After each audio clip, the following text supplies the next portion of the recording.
The Clone Wars was a period of immense discontent and poverty for the galaxy. The Republic's famed hero, Anakin Skywalker, was on his way back to Coruscant after months of siege and warfare, protecting the people of the galaxy. As he arrives home, he is greeted by his wife, Padme Amidala. They hadn't seen each other in what seemed like a lifetime, and the Jedi and Clone Wars was getting in the way of their relationship. But not tonight. Tonight they had planned their evening specifically for each other and their love. And it would have all gone to plan if Anakin wasn't called back to the Jedi Temple to report to the High Council. Padme was extremely upset, and pain filled her stomach. All she desired was to spend more time with her husband, but his Jedi business allowed no time for her at all. She was visibly upset, and Anakin knew this. He said he would be right back, but the moment was over. Padme was not in the mood.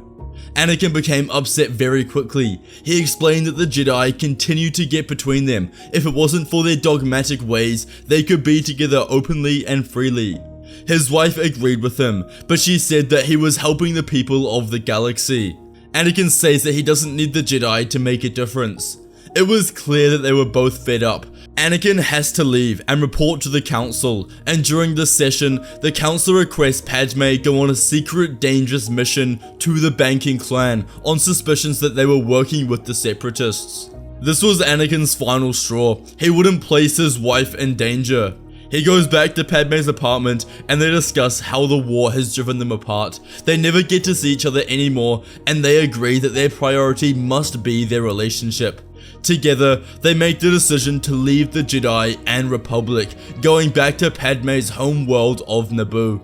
This was a massive decision for them to make, and one that caught the Jedi completely left field. The poster boy for the Clone Wars was gone. They move into the lake house where they got married and begin their new life together. Now they could spend every second of every day with each other, developing their love and connection even further. The couple would remain committed to the Clone Wars and helping the Republic. Although Anakin wasn't a Jedi and Padme had left the Senate, they would still be able to help people. Together, they created an anti-war movement, attempting to spread peaceful messages across the galaxy. Fighting wasn't solving this issue, and Padme knew deep down that not every Separatist world desired this conflict. Their anti-war movement was successful. They hadn't started from scratch and advertised themselves with the poster boy of the Republic and an esteemed senator. They immediately had respect from those across the Republic, and many joined their cause. Bail Organa would help with funds, holding a fundraiser on the great planet of Alderaan, drawing the attention of powerful and wealthy individuals who made generous contributions. The Skywalkers made traction throughout the Outer Rim very quickly, and with the money from the fundraiser, they built a place of operations on Naboo to ensure that they could control everything. They held rallies, protests, and advertised the movement everywhere. Anakin and Padme were the figureheads, and knew that to make real change, they had to work with the Separatists and not against them. Because of this, they began contracting high political figures in different Separatist worlds. They contacted Folklore the Lesser, the Geonosis leader, and set up a secret meeting. The Skywalkers used their persuasion, explaining the faults of the war and how the war wouldn't benefit his civilization. The two pushed their ideologies forth. Padme was a better speaker than Anakin, inherent from her role as senator. Without her, there was no anti-war movement, as Anakin would have used his Jedi skills and mindset to aid the war with force. But he wanted to stay with his wife, and so he would use his brute strength and prowess as a powerful Jedi to keep his wife safe and support her ideas. As you would expect, Folklore doesn't leave the Separatists after just a conversation with a random couple saying that war isn't good. Anakin and Padme expected this, and when the Separatists declined, they politely left. They were only there to plant the seeds. Their actual operations would take months, if not years. The anti-war movement would reach other Separatist nations, such as Cato Nemoidia and Moonalist. Anakin and Padme would meet with their leaders and discuss the potential scenario of them leaving the Separatist cause and insisting on a ceasefire. As these meetings are happening, the Clone Wars are raging on.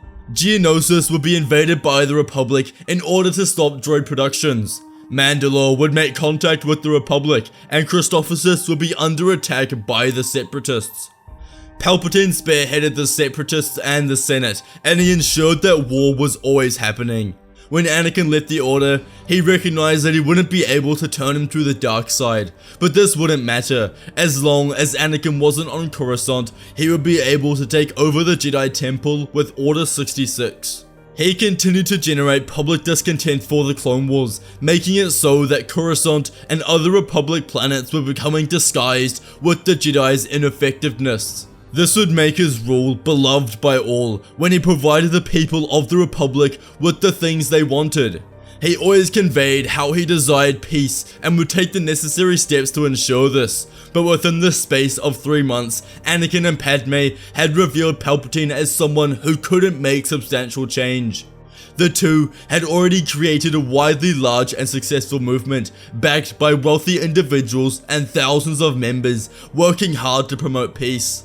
The Skywalkers continue to travel planet to planet and promote their policies, explaining to the leaders how they wish for the fighting to stop indefinitely and diplomacy to resume.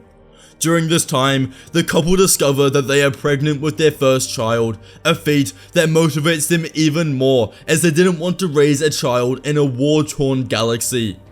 Several planets in the Republic began to implement their way of life, pulling out all involvement in the war and focusing on living a better quality of life.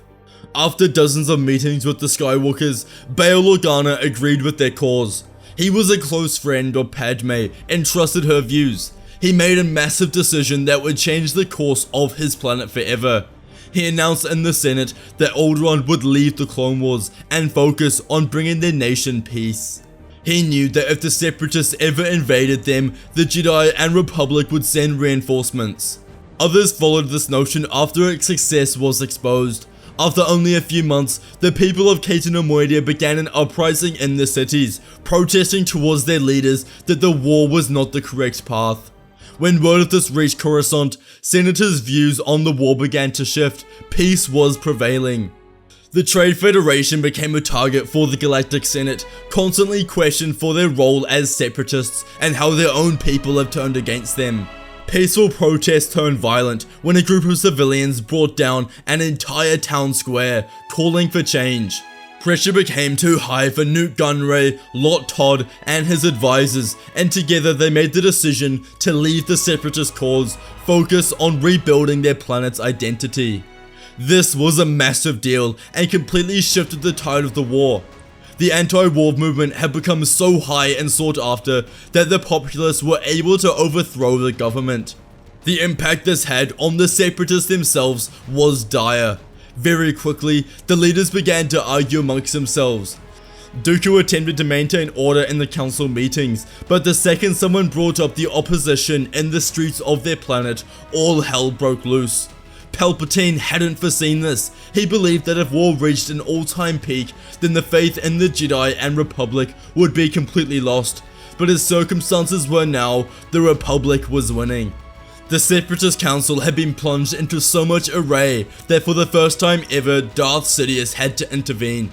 He explained to the council that if any system continued to complain and argue with their cause, they would be obliterated. Sidious was an intimidating adversary, and each of the members knew that his threats were real.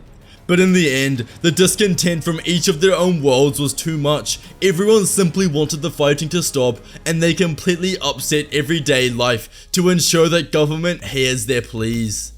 Civil wars would break out on numerous planets, and their entire civilization would fight against the government. 2 more planets would eventually follow in the Trade Federation's footsteps, with Geonosis and Moonlist leaving the Separatist cause. Within the Senate, Bail Organa and Mon Mothma were spreading Padme's messages of peace, and that if they work together, there is nothing that will stop them from returning to a stable galaxy. Senators in the arena began to agree with them, and as each session concluded, another star system had elected to join their cause and protest for halting all fighting. Sidious had to change something, otherwise they would lose the war before the year's end. He tells Count Dooku to significantly increase the war's production. They had billions of droids ready for dispatch, and without a second to waste, they were deployed. He sent them into worlds that left the Separatists, completely annihilating and conquering them. New Gunray, Polka the Lesser, and Sand Hill were all murdered by Dooku himself. The Separatists made a strong statement to the galaxy of the consequences of messing with them. This act terrified the rest of the Separatists into remaining with them. Sidious knew that if the Separatists began to win more battles, then this pitiful idea of peace and love would be extremely outdated. Under these new circumstances, Anakin and Padme knew that they needed to discover what was talked about in the Separatist Council meetings.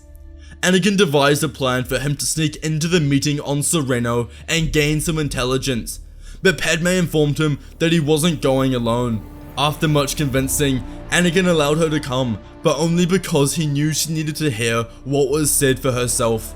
The two sneak into Sereno as refugees undetected, and they make their way to Count Dooku's palace, where they can only assume a meeting is held. Anakin uses the Force to allow them to sneak into the vents, and they crawl throughout the top of the palace until they find their way to the meeting. They listen from a distance and make out a few words of what was said. Count Dooku spoke of the nearing operation for Kamino, where they would launch a full-scale invasion to stop the production of clone troopers, making the Republic defenseless.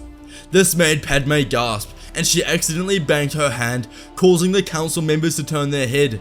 With a blaster, one member shot at the vent, causing the Skywalkers to fall through the floor and expose themselves. Without hesitation, Dooku blasted them both with lightning until they were unconscious and placed in a cell. They spent days locked in confinement, figuring out what to do next. Padme kept mentioning Kamino and how they had to escape so that they could warn the Republic. If Kamino falls, Dooku is right, the Republic will lose the Clone Wars.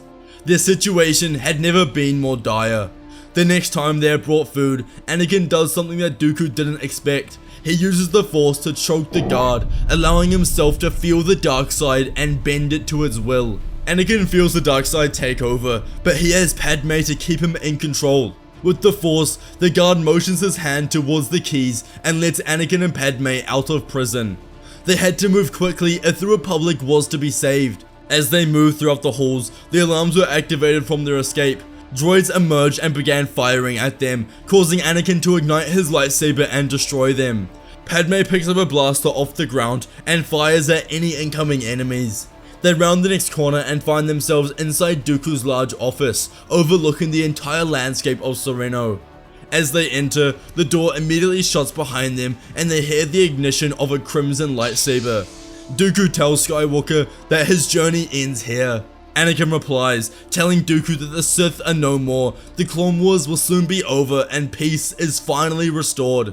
They leap towards each other and begin to clash. They are both extremely fast and powerful in the Force, and since their last duel almost 18 months ago, Anakin's strength has significantly increased.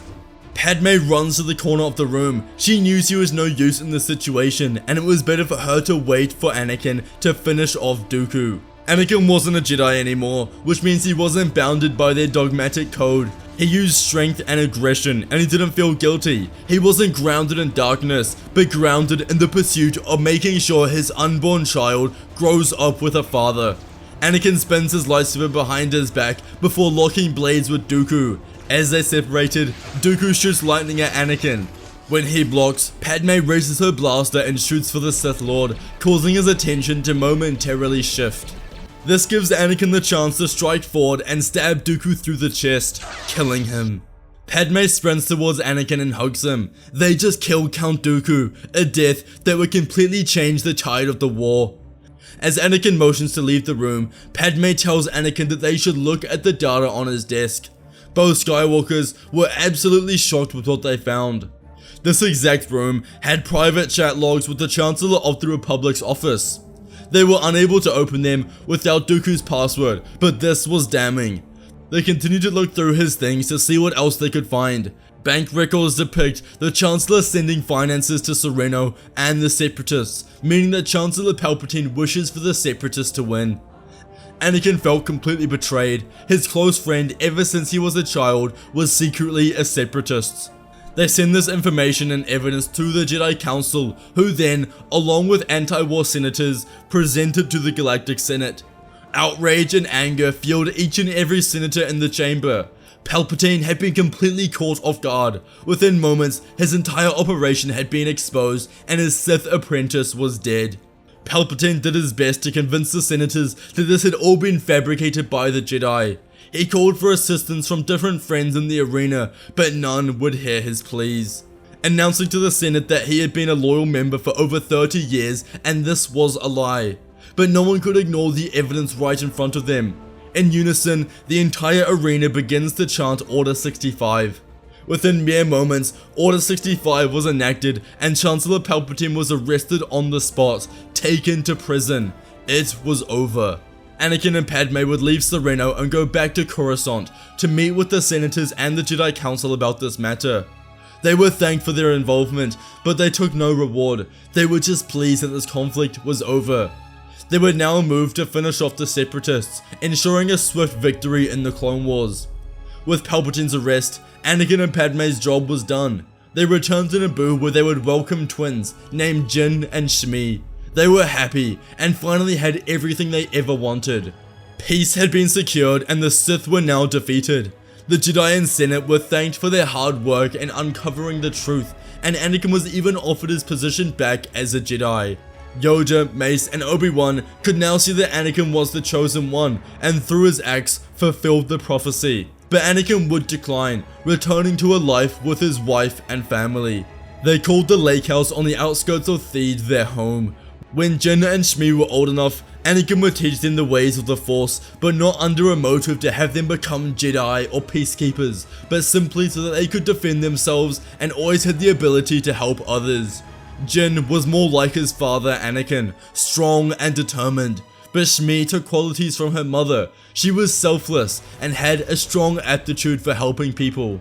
Ahsoka and Obi-Wan would visit the couple extremely often, especially Ahsoka, who loved to play with the kids and liked to call herself Aunt Ahsoka. All was right, and Anakin was happy. Nothing could disrupt this newly formed life of peace and happiness. Unless... If you enjoyed today's video, you must watch What If Anakin Had the High Ground and What If Vader and Ahsoka Fell in Love. Please consider becoming a member for $1 a month, it really helps the channel out. Thank you all for watching and may the Force be with you.